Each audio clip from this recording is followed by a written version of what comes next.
Madame, Monsieur, n'a invité au tendez Alphonse Jean, nouveau président qui remplaçait Leslie Voltaire dans le premier discours qu'il fait devant CPTA et ainsi que devant un paquet de diplomates qui représentaient le pays en Haïti. Alors, dans le discours ça, Alphonse Jean mettait accent sur l'insécurité et sur un paquet de groupes en dedans la société qui alimenter chaos cannibale que nous vivons là, notamment les palais de secteur qui dans drogue, moun k'ap vend zam avec munitions et surtout moun k'ap vend organes. Alphonse Jean identifiait aussi une bonne partie du secteur privé des affaires qui a alimenté l'insécurité que nous avons là.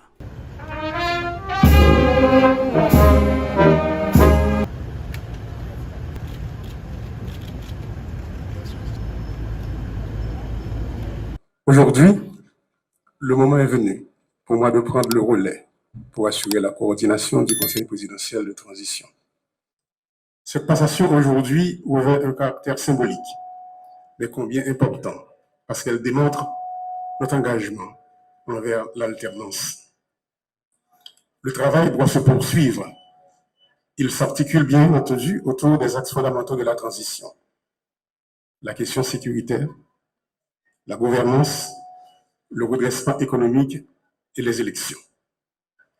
Il y a urgence, car les populations de l'Ouest et de l'Artibonite, pour ne citer que celles-là, requièrent des interventions concrètes et rapides de l'État pour se remettre des méfaits de la violence exercée sur elles.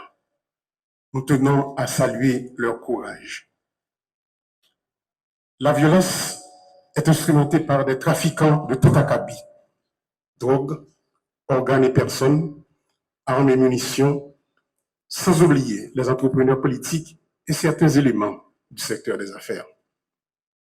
L'insécurité a créé des besoins additionnels et exerce une pression sur les ressources déjà insuffisantes que l'État devrait canaliser, par exemple, vers la santé, l'éducation, l'épanouissement des jeunes. Peuple haïtien, ça fait plus passer 20 années depuis ma parlé sous effondrement système économique qui arrivait créer tellement misère et inégalité sociale dans le pays panois. Et en 2016, les maps sortis dans le Parlement ont été annoncés combat sous gros défis, problèmes économiques et inégalité sociale.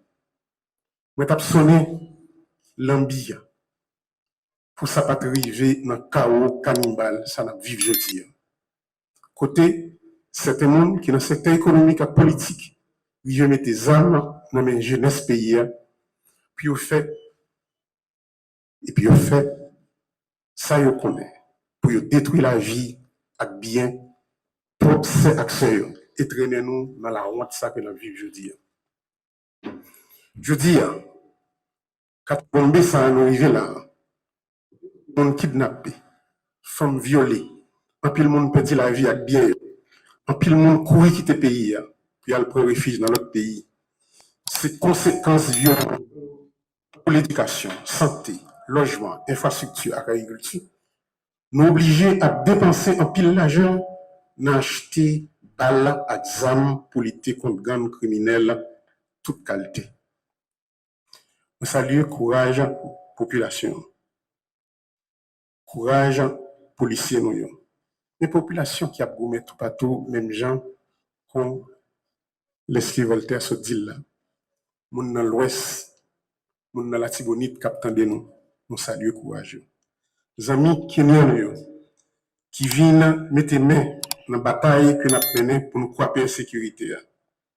Nous ne pas oublier d'autres amis nous. El Salvador, Jamaïque, le Bahamas. Nous profitons de une minute de silence pour tous policiers et soldats nous, et policiers kenyans qui tombent dans la Tibonite. Une minute de silence, s'il vous plaît.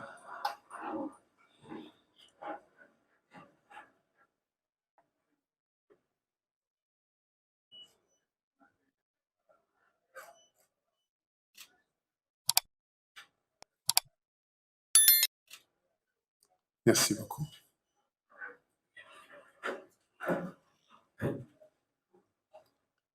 Malheureusement, comme on n'a pas raison, qui était supposé venir, il y a un inconvénient, mais nous devons saluer le devant tout le monde pour courage.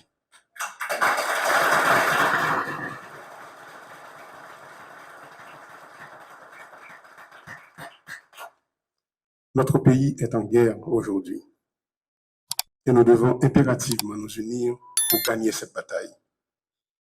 C'est pourquoi j'insiste sur un budget rectificatif de guerre qui oriente les dépenses dans la direction des défis qui se dressent devant nous. La sécurité est notre plus haute priorité et nous devons absolument nous assurer de l'adéquation entre les dépenses, les défis, les actions qu'il faut mener pour les relever afin d'atteindre les résultats concrets. Le Conseil présidentiel de transition et le gouvernement doivent garantir que les projets des ministères s'inscrivent dans cette démarche et concourent à l'atteinte de ces objectifs. Dans le cadre de ce budget rectificatif, il faudra mobiliser les moyens qui permettront à l'État de satisfaire aux besoins de relèvement engendrés par les dégâts causés par l'insécurité sur les plans économiques et sociaux. Le Comité national de sécurité mis en place devra guider et orienter les forces de l'ordre et aura la charge de s'assurer avec elles de la pertinence du plan stratégique de sécurité. Parallèlement, il y a lieu de veiller à l'opérationnalisation, au renforcement et à l'harmonisation des services de renseignement à travers l'activation du décret portant création de l'Agence nationale d'intelligence.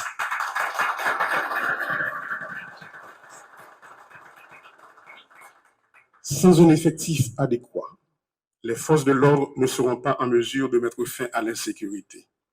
Fort de ce constat, cette année même, plus de 3000 recrues seront formées pour combler le déficit en nombre de troupes sur le terrain, au niveau de la police et au niveau des forces armées d'Haïti.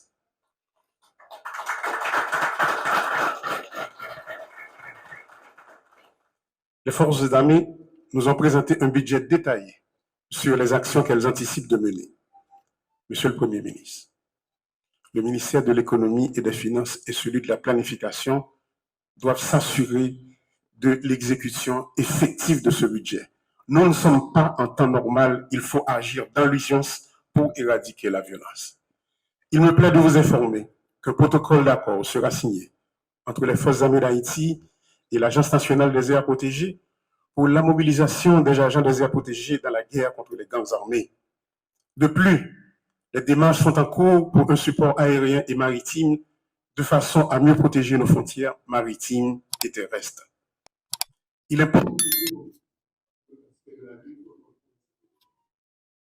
les enfants impliqués dans les gangs armés, l'État devra prendre les mesures afin de prévenir et empêcher les enfants qui les jeunes dans les gangs armés. De plus, il faut renforcer la Commission nationale de désarmement, de démantèlement et de réinsertion, comme d'ailleurs le souhaite le Premier ministre Alexis Dié-Fils-Aimé. Le déficit de gouvernance de l'État est l'un des points essentiels auxquels il faut s'attaquer. Il produit un effet néfaste sur la crédibilité de l'État auprès de la population, dans la mesure où il ne coïncide point avec l'établissement d'un terrain de jeu égal pour tous dans un contexte de capture de l'État par certains groupes. En résultent les dysfonctionnements que nous observons. Je crois fermement au rôle que doit jouer l'accès à l'information dans la promotion de la bonne gouvernance. Des mesures concrètes seront initiées pour la mise en place d'un système d'information ouvert au public sur les actions des différentes institutions de l'administration publique. L'appui aux institutions de surveillance, ULCC, CSCCA, CNMP, entre autres, sera maintenu. Par ailleurs, on a annoncé aux populations que gagner des téléphones au centre d'appel que Konatel va le mettre sous pied. Côté que va gagner un téléphone dédié pour la DGI, un pour l'immigration et un autre pour la douane. Si un client il sentit pour une raison pour l'autre, il y a des abus qui a fait, et il y a des magouilles qui a fait, téléphone ça a servi comme un téléphone d'alerte.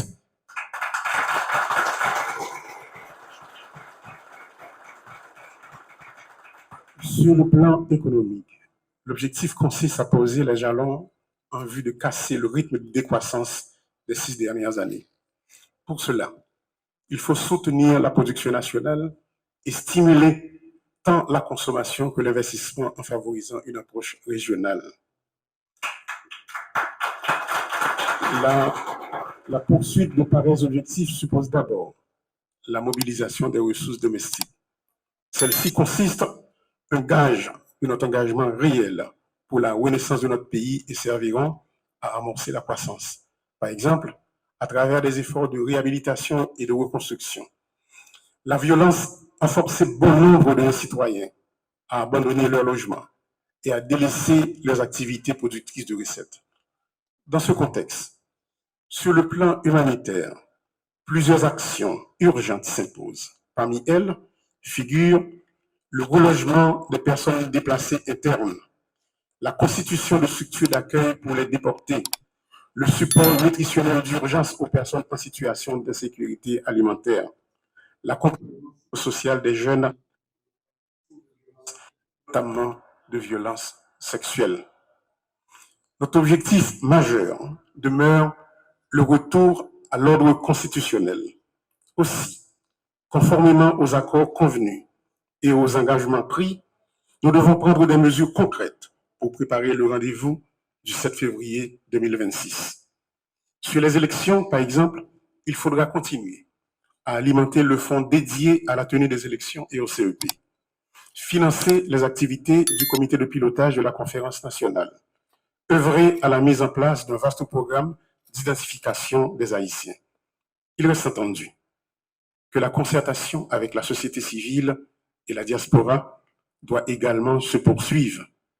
Et nous ne manquerons pas non plus de faire appel à nos amis de la communauté internationale pour un appui au processus électoral.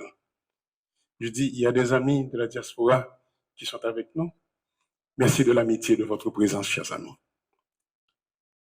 Chers concitoyens, ma passion population que nous sentis douleur, souffrance, désespoir, monde qui perdu famille, caille, travail, famille qui subit viol. N'a pas goumé pour mettre fin dans ça et pour nous accompagner. Mais baisser bien bas, nous saluer et honorer résistance héroïque, monde qui empêchait le pays à effondrer. Producteurs paysans, Madame Sarah, artisans, chefs d'entreprise honnêtes, fonctionnaires l'État, policiers et militaires honnêtes, organisations sous quartier.